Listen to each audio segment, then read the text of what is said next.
Veer Singh Sandhu ji, Honorable Election Commissioner Dr. Vivek Joshi ji, senior officers of the Commission, the Chief Electoral Officer West Bengal, my friends from media, अरे बहुत से जान ना दादा बहुत दो थाम तो and through you, पश्चिम बंगाल सकल मानुष के आमार शुभेच्छा। पश्चिम बंगाल के सभी लोगों को मेरी शुभेच्छा और शुभकामनाएं। आगे आने वाले वेस्ट बंगाल के चुनावों की तैयारी की समीक्षा के लिए पूरा आयोग पिछले 2 दिन से पश्चिम बंगाल में है और चुनाव की हर तैयारियों के ऊपर चुनाव आयोग ने अपनी पूरी समीक्षा की। आपसे मिलने से ठीक पहले चुनाव आयोग ने चुनाव के आधार स्तंभ बूथ लेवल ऑफिसर्स के साथ चर्चा की। नए वोटर्स को भी सांकेतिक तौर पर एपिक कार्ड्स दिए गए और इलेक्शन के आइकॉन के तौर पर भी इलेक्शंस के आइकॉन्स को सम्मानित किया गया। जैसा आप सबको पता है, the democracy runs very deep in West Bengal. Consistently, the voting percentages have been very high. The total electors in West Bengal are equal to France, Australia, and Uruguay. The size of West Bengal is so large. In West Bengal, the electors and public at large respects the Constitution of India and believes in peaceful and participatory elections, which are foundation of any democracy.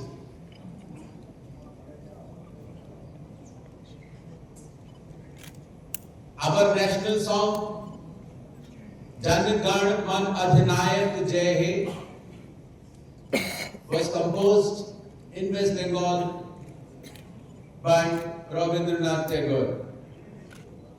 Our national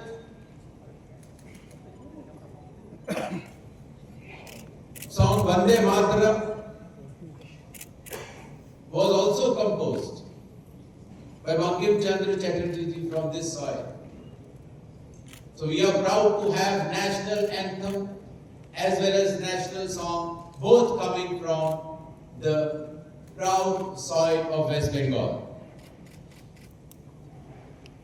The West Bengal's glorious treasure of culture, art, music and science is known not only to India but the entire world.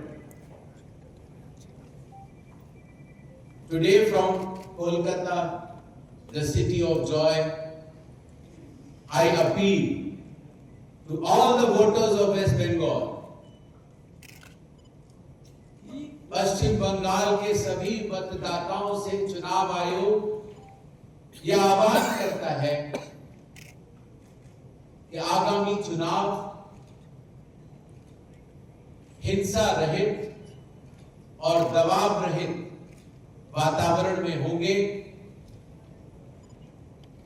और जो ये democracy का festival है उसमें पश्चिम बंगाल के सभी मतदाता अपना मतदान करने अवश्य आएंगे। चुनाव पूर्वो पश्चिम बंगेर गर्वो, चुनाव का पर्व पश्चिम बंगाल का गर्व। इन शब्दों के साथ चुनाव आयोग की तरफ से एक प्रेजेंटेशन है जिसको हम आपके समक्ष रखते हुए सभी मतदाताओं को आगामी चुनावों के बारे में बताना चाहेंगे। पश्चिम बंगाल में कुल मिलाकर 294 सीटें हैं, जिसमें कि 210 जनरल, शेड्यूल कास्ट की 68 और शेड्यूल ट्राइब के लिए आरक्षित 16 सीटें हैं।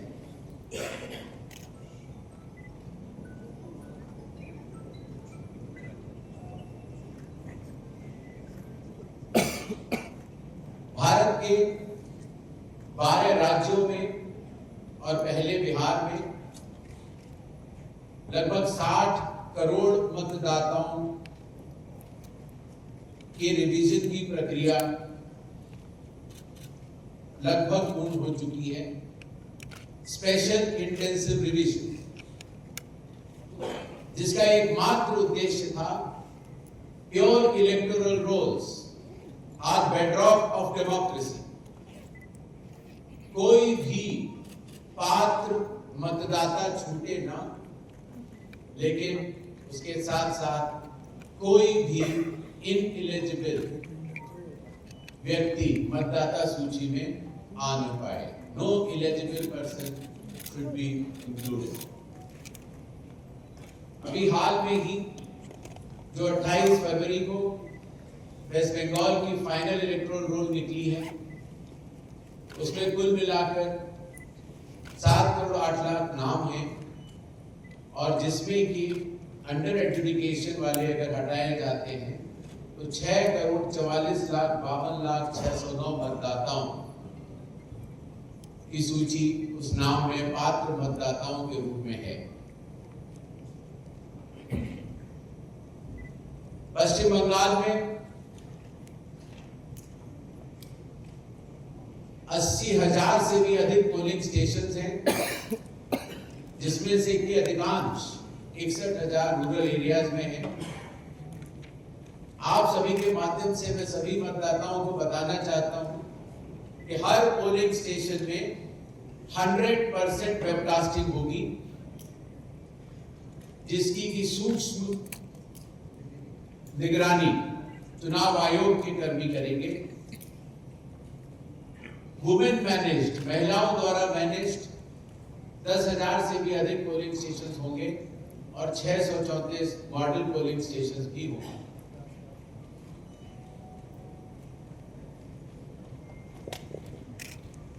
थर्ड जेंडर के साथ साथ वेस्ट बंगाल में लगभग 3,78,000 के आसपास 85 इयर्स 85 वर्ष से ज्यादा उम्र के हमारे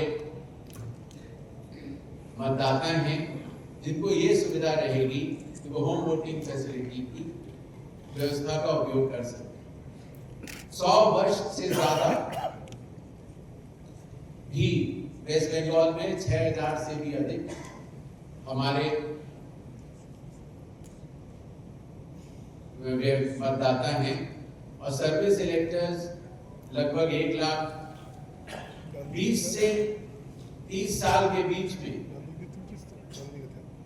लगभग 1,31,00,000 और 18 से 19 की उम्र के बीच में भी 5,23,000 मतदाता हैं।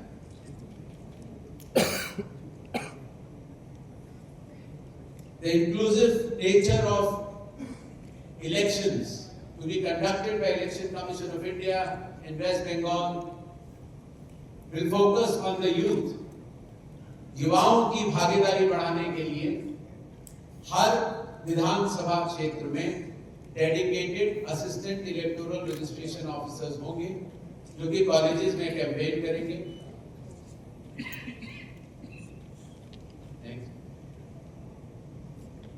और हमारे बुजुर्ग और सम्मानित और दिव्यांग मतदाताओं के लिए वोटिंग की सुगमता बनाए रखने के लिए चुनाव आयोग हर पोलिंग स्टेशन को ग्राउंड फ्लोर पर बनाएगा।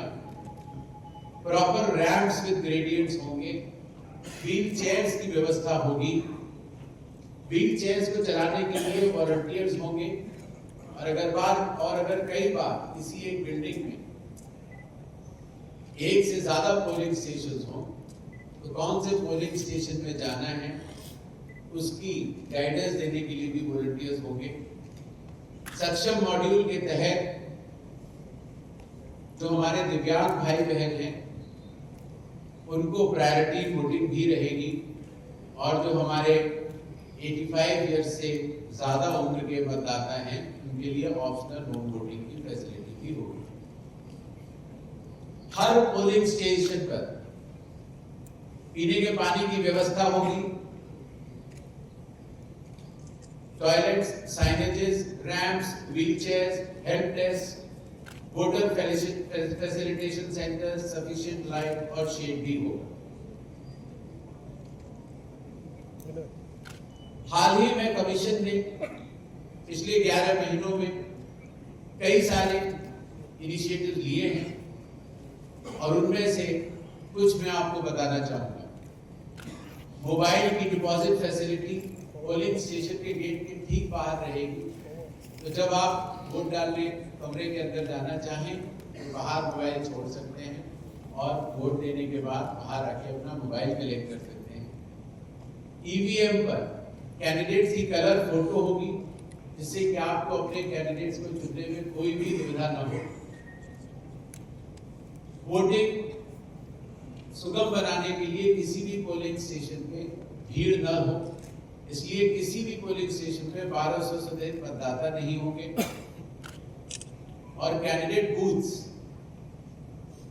100 मीटर तक लगेंगे और हर मतदाता को हमारे बूथ लेवल ऑफिसर्स घर घर जाकर वोटर इंफॉर्मेशन स्लिप्स देंगे, जिसमें कि आपके बूथ का नाम सीधे तरफ कोने में बहुत बड़े और स्पष्ट रूप से अंकित होगा और एक तरह से वो आपको वोट डालने का न्योता भी होगा।